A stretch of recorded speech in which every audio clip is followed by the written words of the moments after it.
뭐지? 이렇게 전기적 성질을 세 가지로 나눌 수 있다는 말이 알겠지? 자, 그러면은 오늘 할 것 중에서 이제 요거부터 한번 해보자. 요렇게 해가지고 그래서 y축 값을 전기 저항이다라고 하죠, 그지? 저항이 크다는 말은 전기가 잘 안 흐른다는 말이 되겠다, 그지? 그럼 여기는 온도다라고 합시다, 그지? 온도. 자, 우리 자, 도체라고 하는 게 있는데, 그지? 자, 도체는 전기 저항이 어떤 거겠니? 작은 게 되겠다, 그지? 그러면 도체는 쌤이 요렇게 한번 그려볼 수 있어. 요렇게. 얘가 뭐냐 그러면은 곡선인데 도체가 되겠습니다. 이렇게. 그럼 부도체는 뭐가 되냐 그러면은 이렇게 된다.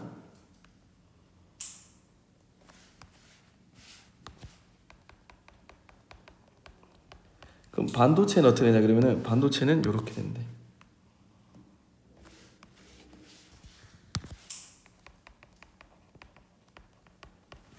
요거 이해되겠니? 그래서 전기 저항이 작은 게 뭐란 말이고 도체, 전기 저항이 큰 게 뭐지? 부도체야. 알겠니? 근데 조금 디테일하게 알면은 도체는 온도가 낮을수록 전기가 더 잘 흐릅니다. 알겠지? 그 다음에 부도체는 온도가 높을수록 어떻단 말이고 전기가 더 잘 흐른다라고 이야기를 해주면 되겠습니다. 알겠니? 그래서 우리가 전기 저항에 대해서 이렇게 한번 생각해 보면 되고, 자, 그럼 이제 우리가 이제 순수 반도체에 대해서 한번 알아봅시다, 그치? 자, 우리 순수 반도체는 뭘 말하냐 그러면은 14족의 물질을 말해. 14족이면은 원자과 전자수가 얼마니?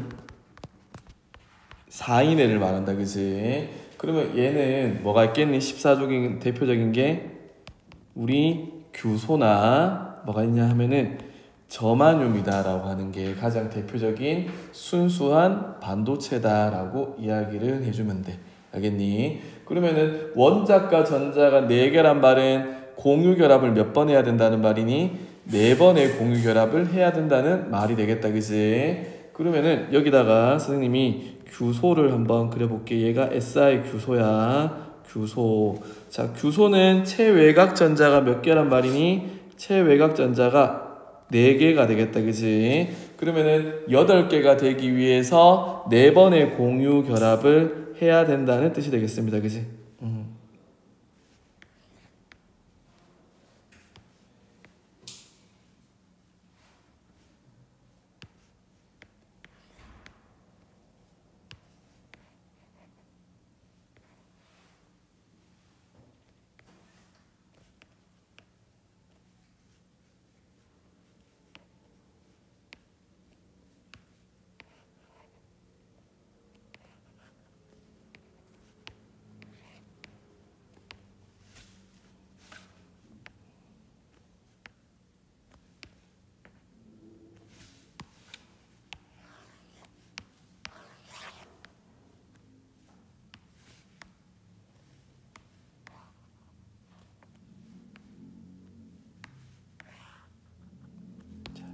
요렇게 있어. 뭐들 있니? 규소들이 막 요렇게 있어. 알겠지? 그럼 이 규소들은 뭘 해야 된단 말이니? 4번의 공유 결합을 해야 된다겠지? 그러면은 선생님이 공유 결합을 빨간색 선으로 나타내면 이렇게 공유 결합 다 하겠지, 그치? 즉 체외곽 전자들이 전부 다 뭐겠니? 전부 다 다른 규소들끼리 전부 다 뭐 한단 말이니? 공유 결합에 다 참여한다는 말이 되겠다, 그지? 그럼 여기 있는 체외곽 전자들은 전부 다 다른 규소의 전자들하고 공유 결합되어 있으니까 얘가 움직일 수 있니 없니? 못 움직여. 얘는 다른 데로 갈 수가 없어. 왜? 얘랑 결합하고 있어야 되니까. 그래서 여기서는 모든 체외곽 전자들이 전부 다 뭐 공유 결합을 하기 때문에 전자들이 자유롭게 움직일 수가 없단 말이야. 전자가 움직일 수 없다는 말은 전기 전도도가 떨어진다라고 이야기를 해주면 된다, 알겠니? 그래서 순수한 규소는 전기 전도성이 떨어져.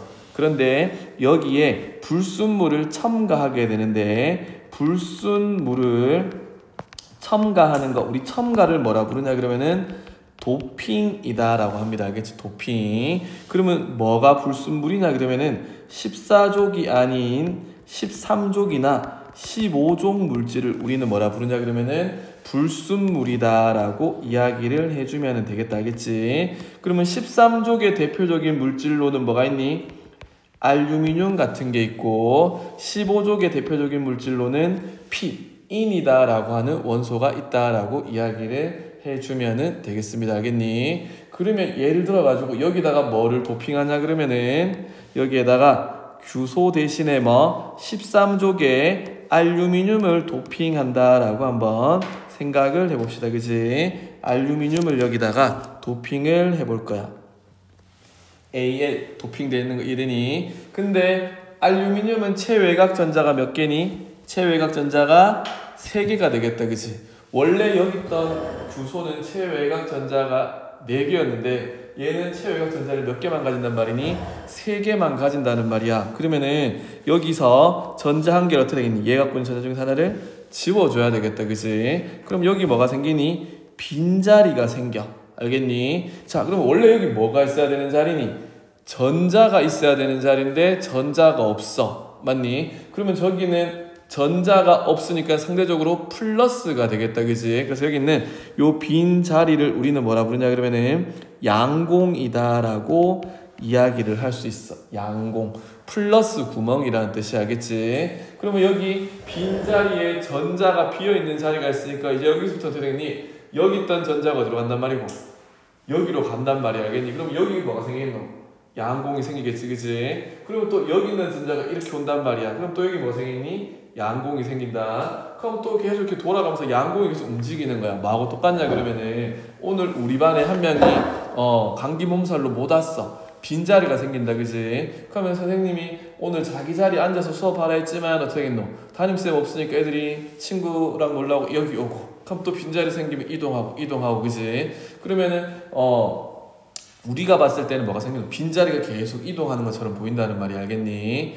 그래서 실제로는 학생들이 이렇게 빈자리 찾아 움직인 건데 우리 눈에는 빈자리가 이렇게 이동하는 것처럼 보이기 때문에 여기서는 뭐가 이동한단 말이니? 양공의 이동이 생긴다라고 한다, 알겠니? 그래서 여기서는 뭐의 이동?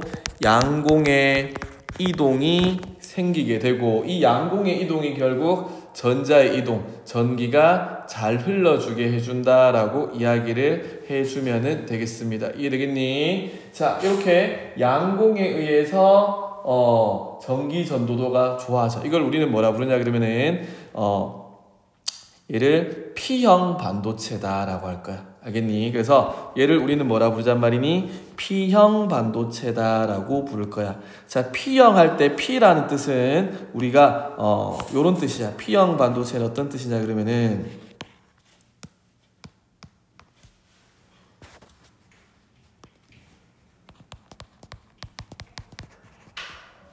요런 뜻이야.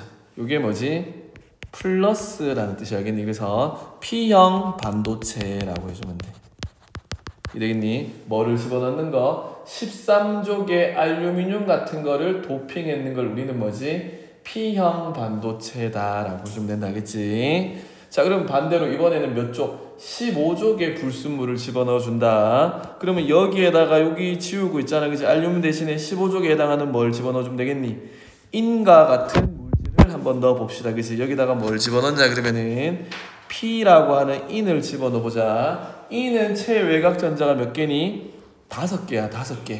원래 4개의 체외곽 전자가 들어가야 되는데 얘는 인은 체외곽 전자를 몇 개 가진다고? 5개를 가지는데 이 마지막 5번째 전자는 갈 자리가 있니 없니? 공유결합에 들어갈 자리가 없어, 알겠니? 그러면 얘는 지 혼자 여기 이렇게 빈자리 혼자 있게 돼, 알겠니? 얘를 우리는 뭐라 부르냐 그러면은 과잉전자다라고 해주면 돼.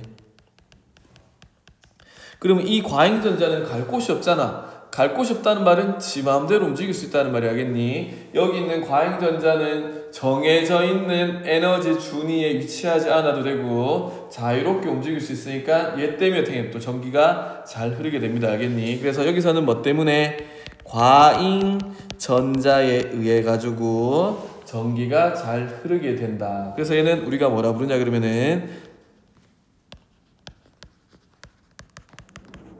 요게 마이너스란 말이잖아, 그지? N형 반도체다라고 우리는 이야기를 해주면은 되겠습니다.